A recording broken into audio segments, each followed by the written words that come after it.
கேள்வி பார்வையாளருக்கு வணக்கம். இன்றைய நேர்காணலில் நாம் சந்திக்க இருக்கும் சிறப்பு விருந்தினர் அண்ணா திராவிட மக்கள் முன்னேற்ற கழகத்தின் பொதுச் செயலாளர் வழக்கறிஞர் பசும்பொன் பாண்டியன் அவர்கள். சார் வணக்கம். வணக்கம். சீமான் அவர்களுடைய அந்த பாலியல் வழக்கு சம்பந்தமாக இன்றைய தினம் சுப்ரீம் கோர்ட் இடைக்கால தடை விதித்திருக்கிறது. கூடவே பார்த்தோம்னா பல்வேறு கருத்துக்களை தெரிவிச்சிருக்காங்க. நீங்களே பேசி முடிச்சுக்கின்ற மாதிரியான பல்வேறு கருத்துக்கள் வச்சிருக்காங்க.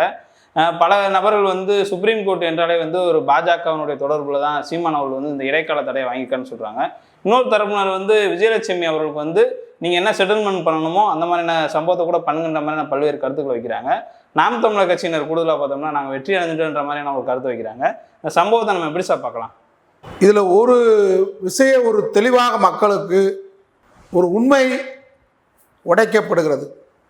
கணவன் மனைவியா அல்லது காதலர்களா அல்லது சீமான் சொல்கிற மாதிரி பாலியலா, விஜயலட்சுமி குற்றச்சாட்டு மாதிரி கற்பழிப்பு குற்றவாளியா, ஏனிகாவ் எந்த வகையிலையும் உச்ச நீதிமன்றம் என்ன சொல்லியிருக்குண்டா, ரெண்டு பேரும் பேசி தீர்த்துக்கிறங்க அப்படின்போது உங்களுக்குள் ஆன உறவு என்பது, அந்தரங்கம் என்பது, உண்மை என்பதை உச்ச நீதிமன்றம் வரை உறுதி செய்யப்பட்டு விட்டது.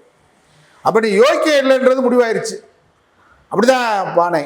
அதை விட இதில் வெற்றி விளக்கமாறலாம் சொல்லக்கூடாது. என்னன்னு கேட்டால், இப்போ நான் மதுரை மாவட்ட நீதிமன்றத்திலையும் வழக்கறிஞராக பணியாற்றுறோம். மேஜிஸ்ட்ரேட் கோர்ட்லேயும் நாங்கள் பெயில் பேசுவோம். ஒரு வழக்கை விரிவாக சொல்லுவோம். எடுத்த உடனே அதுக்கான வாய்ப்பு கொடுப்பாங்க. செஷன்ஸ்லேயும் பேசுவோம். அங்கே ஒரு 3 நிமிடத்துக்குள்ள ஒரு வழக்குக்கான பெயிலை ஜாமீனை கேட்டு முடிக்கணும், பேச்சு இருக்கணும்.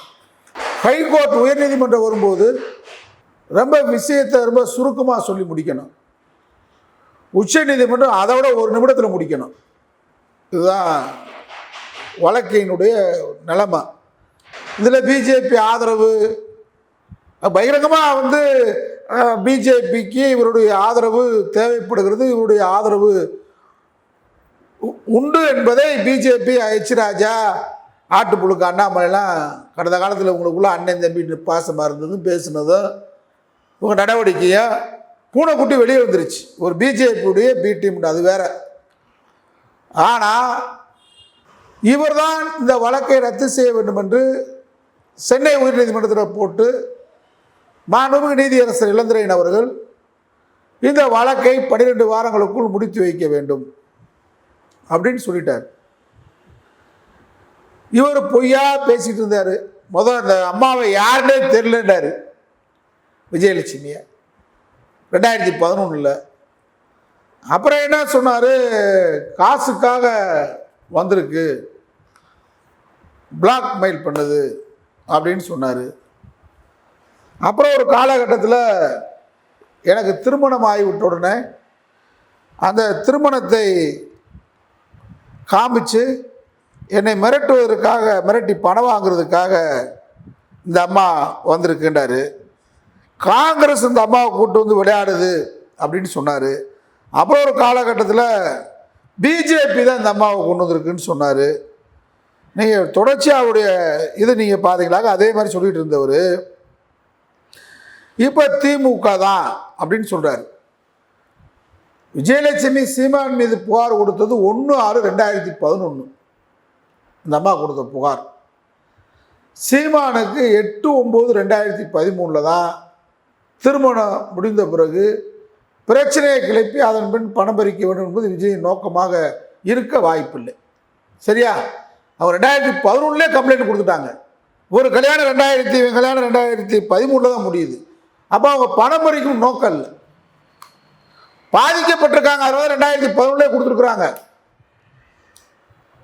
இப்போ உச்ச நீதிமன்றத்தில் இவர் என்ன சொல்லியிருக்காருன்னு யாருக்காவது தெரியுதா? இவருடைய வழக்கறிஞருடைய வாதம் உச்ச நீதிமன்றத்தில் என்ன சொல்லியிருக்காருன்னு கேட்டால், இப்போ விஜயலட்சுமிக்காக அங்கே யாரும் ஆதரவா அவருக்கு வழக்கறிஞர் இல்லை, அவர் சார்பாக பேச ஆள் இல்லை. இவர் உச்ச நீதிமன்றம் போயிட்டார். உச்ச நீதிமன்றத்தில் முழு விவரம் எதிர்தரப்புலேருந்து சொல்லணும்ல, விஜயலட்சுமி தரப்புலேருந்து சொல்லலை. இவர் திமுக ஆதரிக்கிறது, திமுக தான் விஜயலட்சுமியை கொண்டு வந்துன்னு சொல்கிறார்ல. இன்னைக்கு சொல்கிறேன், பகிரங்கமாக நான் மக்களுக்கு சொல்கிறேன், திமுக நினச்சிருந்தா ஹைகோர்ட், சுப்ரீம் கோர்ட்டில் standing council, Tamil Nadu standing council இருக்காங்க, அவங்கள விட்டு முழுமையாக உச்சநீதிமன்ற நீதிபதிகள் 2 பேரும் அருமையான நீதியரசர்கள், 2 பேரும் ஒரு பெண்மணி இருக்கிறாங்க. அவங்க கிட்ட நேற்றைக்கு 2 நாளாக தமிழ்நாட்டில் வலசரவாக்கம் காவல் நிலையத்தில் அவர் பேட்டி கொடுத்த அந்த உடல் மொழி, அவருடைய அந்த பேச்சு, தமிழ் அவங்களுக்கு தெரியாது, அதை ஆங்கிலத்தில் டிரான்ஸ்லேட் பண்ணி அதை மட்டும் காமிச்சிருந்தா உச்சநீதிமன்றம் உன்னை தூக்கி ரிமாண்ட் பண்ணிட்டு இருக்கும். ஆனால் திமுக இன்னும் அந்த வேலையை செய்யலைன்றதுதான் பகிரங்கமான உண்மை. அதான் இன்னைக்கு நம்முடைய சட்ட அமைச்சர் ரகுபதி அவர்கள் சீமால எங்களுக்கு ஒரு தூசுன்றார். தூசுலையும் தூசவன் அவனா என்னை அந்த பொம்பளை கொண்டு என்னை எதிர்க்க முடியும், என்னடா பெரிய வெண்ணையடா உன்னை எதிர்க்க முடியலன்னா பெரிய கிழிச்சு விட்ட தமிழ்நாட்டில். திமுக எடுத்தோடனே 1957 15 சட்டமன்ற உறுப்பினர் 2 நாடாளுமன்ற உறுப்பினர் வெற்றி பெற்றதுரா. அது மாதிரி என்னை வெற்றி பெற்றிருக்கீங்க, டெபாசிட் வாங்கிக்க டெப்பு போன பேல. 62 50 எம்எல்ஏ 7 நாடாளுமன்ற உறுப்பினர்கள், 67 ஆட்சியே முடிச்சிட்டோம்டா. நீ அது மாதிரி எங்க ஒரு சீட்டு தமிழ்நாடு ஒரு கவுன்சில் சீட்டு பெற முடியுமா? நீ ஊராட்சி ஒரு கவுன்சில் சீட்டு நாம் தமிழர் கட்சி வெற்றி பெற்று காட்டுறது வரைக்கும் திருட்டு பேல. இவனை எதுக்க முடியல, இந்த பொம்பளை கொண்டு வந்து பொம்பளை முன்னாடி இருக்கணுமா? இன்னைக்கு நினைச்சிருந்தா உச்ச நீதிமன்றத்தில் அதிகமாக ஒன்றும் சொல்ல வேண்டியதில்லை. இந்த 2-3 நாளா நீ பேசுற ஒரு உடல் ஒருத்தனுக்கு ஒரு தலைவனுக்கான உடல் அசைவா நீ அசைகிறது பொது வழியில் பெண்கள் மத்தியில் நீ உடல் அசைவும் அந்த பெண்களை பார்த்து நீ பேசக்கூடிய பேச்சுக்களும் அவங்களாம் பெண் பிறவியானே எனக்கு தெரியல. பெண்களா பெண்கள் போர்வையில் சேலையை கட்டி நிற்கிறாங்களா பக்கத்துலன்னு தெரியல. கமலஹாசன் ஒரு படத்தில் இருப்பாரு, அது என்ன படம்? தசாவதாரம் மாதிரி வேஷம் போட்டு வந்து நிற்கிறீங்களா பெண்ணு வேடத்துலன்னு தெரியல. மான ரோசம் இல்லாத பெண்கள் உங்களை பார்த்து சொல்றான் நான் எவ்வளவு பெரிய ஆள் தெரியுமான்னு. உங்களை பார்த்து அவன் உடலும் அவன் அசைவும் அவன் வாய் அசைவும் அவன் உடல் அசைவும் எவ்வளவு கேவலம் பொதுவெளியில பேசுறான். திமுக நினைச்சதா பொதுவெளியில் ஆபாசமாக பெண்கள் குறித்து பேசியிருக்காங்க, அப்படியே வலசரவாக்கம் காவல் நிலையத்தில் உட்கார வச்சிருக்கலாம், இந்த வழக்கில் உட்கார வச்சிருக்கலாம்.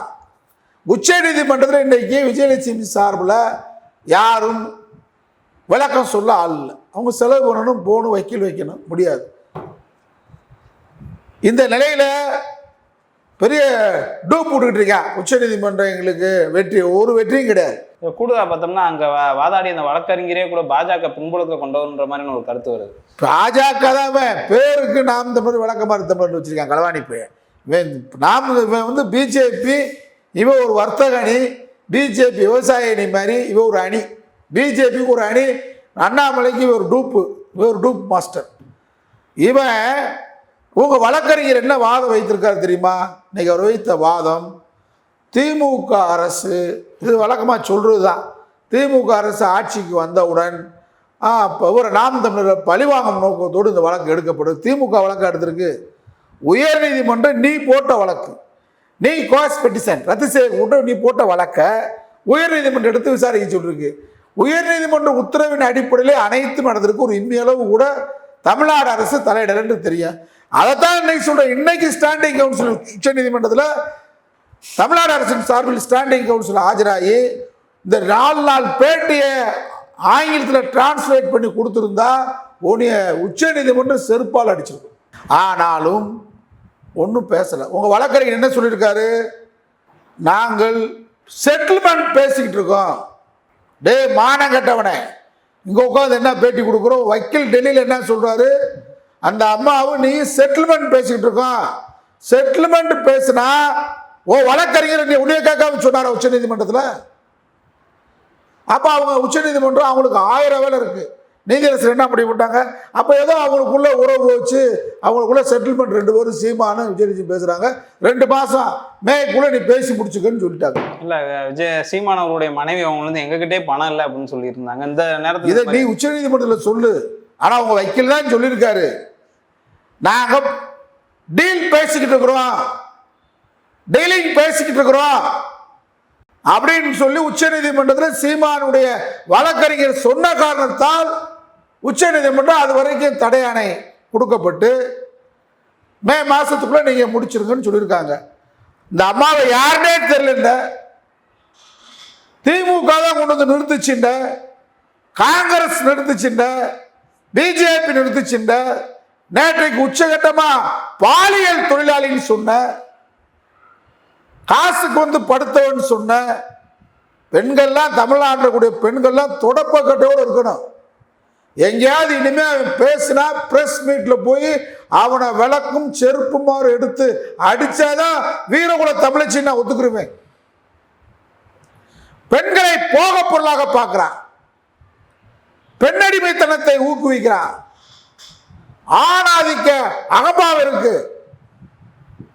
காசுக்கா வந்தா படுத்தா நீ சுய ஒழுக்கம் இல்லாம தானடா. நீ பொது ஒழுக்கத்தை பத்தி பேசுற, பிறன்மனையை பத்தி பேசுற, வள்ளுவ பெருமானை பத்தி பேசுற, வள்ளலாரை பத்தி பேசுற. நீ யார்?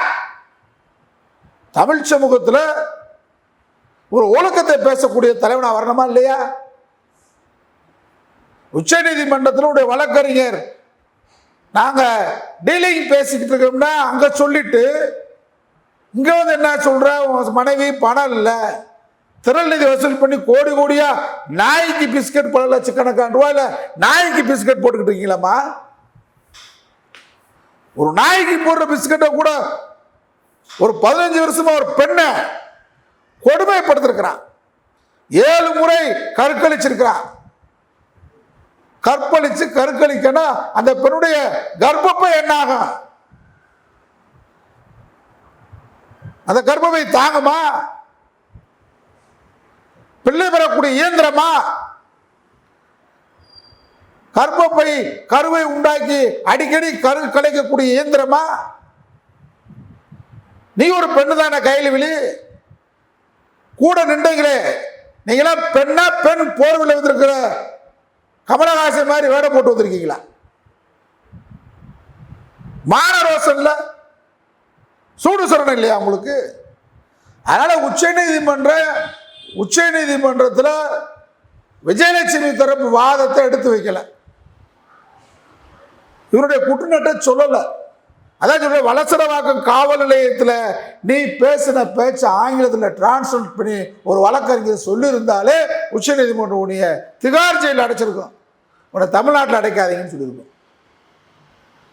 இப்பயும் யாரும் நாங்கள் தலையிடலை. மவனே எவ்வளோ நாளுக்கு ஓடுறா இந்த மாதிரி விட்டுருக்கோம். சட்டத்துக்கு முன்னாடி ஓடிக்கிட்டு இருக்கப்ப இப்போ 2 மாதத்துக்குள்ள இப்போ இன்னைக்கு கூட அதர்மம் நம்முடைய மனோஜ் ஒரு வலைதளத்தில் ஒரு செய்தி வெளியிட்டதாக கேள்விப்பட்டு நான் பார்க்கல. இப்போ ஆளை விட்டு டீல் பேசிக்கிட்டு இருக்கேன். உனக்கு தான் பல மாமாக்களை கையில் வச்சுருக்கேன், அது கட்சியாக நடத்துகிற, அதுக்கு பேரே மாமாக்கள் கட்சி. அவங்கள வச்சுக்கிட்டு டீல் பேசிக்கிட்டு தான் இருக்க. இதில் ஒன்றும் எங்களுக்கு ஒன்றும் இல்லை. நீ அந்த அம்மாவும் நல்லா ஆகிட்டு, அந்த பெண் பாவம் கொடான கூட கொள்ளையடிச்சு வச்சுருக்க, கொடுத்து டீலை முடிச்சுட்டு கூட போ. நீ டீலை முடிக்கலைன்னா நீ டீல் விட முடியாது. தமிழ்நாட்டில் திரும்ப வரும் வழக்கு, உச்சநீதிமன்றத்தை மீறி நீ ஒன்றும் பண்ண முடியாது. அப்புறம் நீயே மாட்டிக்கிடுவ. இப்போ வெளியே என்ன சொல்கிற, நானும் அந்த அம்மாட்ட பேசணும், வழக்கறிஞர் அதை சொல்லி தானே தப்பிச்சிருக்கீங்க. உன் குட்நெட்டு என்ன உச்சநீதிமன்றத்தில் எப்படி தப்பிச்சிருக்க? அது வரைக்கும் வழக்கை விசாரிக்க கூடாது. தமிழ்நாடு அரசு சார்பா அப்பீலுக்கு போனால் நாளைக்கே தடையாணை, உச்சநீதிமன்ற தடையாணை போயிடும். இது இவ்வளோ ஒரு சீரியஸ் இருக்குன்னு சொல்லி தமிழ்நாடு அரசு சார்பாக உச்சநீதிமன்றத்தில் ஸ்டாண்டிங் கவுன்சில் ஆஜரானா வழக்கம் சொன்னால் பெர்மனன்ட் இன்ஜெக்ஷன் கிடையாது, நிரந்தர உறுத்து கட்டளை இல்லை, தற்காலிகமாக வழக்கு நிறுத்தி வைக்க சொல்லியிருக்காங்க. விவரத்தை தமிழ்நாடு சார்பாக சொல்லணும், அல்லது விஜயலட்சுமி சார்பாக சொன்னால் நாளைக்கு விசாரணையை தொடங்கலாம்னு சொல்லி உச்சநீதிமன்றம் கொடுக்க. நீ நினச்சிக்கிட்டு இருக்க வெறியாட்டம் போடாத. எப்பயும் பொய் நிற்காது, அப்போதைக்கு நிற்கும். அதனால உண்மை வெற்றி பெறும். ஒரு பெண்ணை பாலியல் தொழிலாளின்னு சொல்ற, ஏன்னா அப்புறம் எப்படி அந்த பெண் ஒரு பாலியல் தொழிலாளியே கூட இருக்கட்டும்டா, உன் வாதப்படி ஒத்துக்குருவோம். அந்த பாலியல் தொழிலாளிகிட்டே கதற விடுறா, நீலாம் ஒரு மனுஷனாடா, நீ ஓ வாதத்தை பிறகு அந்த பாலியல் தொழிலாளி என்ன கேட்டாலும் கொடுத்துருக்க வேண்டியதானே? அப்போ பாலியல் தொழிலாளிகிட்ட போய் ஏமாத்திருக்க, அவங்க திருமணம் முடிக்கிறதாக சொல்லி ஏமாத்தினா அவங்க சொல்கிறாங்க நீதிமன்றம் நிரூபிக்கிட்ட, நீ என்ன இல்லை அவங்கள்ட்ட பணத்தை பிடிக்கிட்டு வந்துட்டியா? அப்படியே அவங்க சொல்கிறாங்க என்கிட்ட பணத்தை பிடிக்கிட்டு போனாங்க. அவங்க பாலியல் தொழிலாளி அவங்க வாதப்படி எடுத்துக்கிட்டா அவங்க பாலியல் தொழில் செய்த பணத்தையும் நீ அவங்களையும் கெடுத்துட்டு பணத்தை எடுத்துகிட்டு வந்துட்டியா? எவ்வளோ பெரிய மாமாக்காரனாக இருக்க நீ? அப்படி தானே வரும். ஓ பாவப்பட்ட தொழிலே அவங்க பண்ணுறாங்கன்னு வச்சுக்கப்போ ஓ வாதப்படி அந்த அம்மா கதறாங்க பாவம். அவங்க ஒரு தூய தமிழச்சி, கன்னியாகுமரி பகுதியை சேர்ந்த நாகர்கோவில் பகுதியை சேர்ந்தவர். அவங்கள நீ வந்து கன்னடக்காரங்க மாதிரி சித்தரிச்சு காமிச்ச, ஒரு தமிழனை அப்படின்னு காமிச்ச, ரவுடியில் விட்டு மிரட்டின, இன்னும் பல விஷயம் இருக்குது. நாங்கள் ஆதாரத்துடன் வெளியிட்டோம், இங்கே வெளியிட வர சாட்டை ஓட்ட. அதனால் உச்சநீதிமன்றத்தில் இப்போ எப்படி இவனா போய் உயர்நீதிமன்றத்தில் குவாஷ் பெட்டிஷன் போட்டு மாட்டினானா, அது மாதிரி அப்பீலில் போய் மாட்டிருக்கேன், டீலிங் நாங்கள் முடிச்சுக்கிறோம்னு சொல்லியிருக்கேன். அப்போ உங்களுக்குள்ள உறவு இருக்கும் போது தானே முடிக்க முடியும்.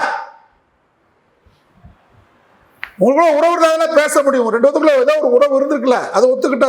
இப்போ நாட்டுக்கு அம்பலம் ஆயிடுச்சுல்ல. உனக்கும் விஜயலட்சுமிக்கும் உறவு என்பதை உச்சநீதிமன்றம் உறுதிப்படுத்திருக்கு. அதனால தான் வாய்ப்பு கொடுத்துருக்கு 2 மாதம். இதை தமிழ்நாடு அரசும் விஜயலட்சுமி நினைச்சா உடைச்சிட முடியும். ஒரு சிசுவை கொலை செய்தால் 7 ஆண்டு தண்டனை, 7 சிசுவை கொலை செஞ்சிருக்கான்.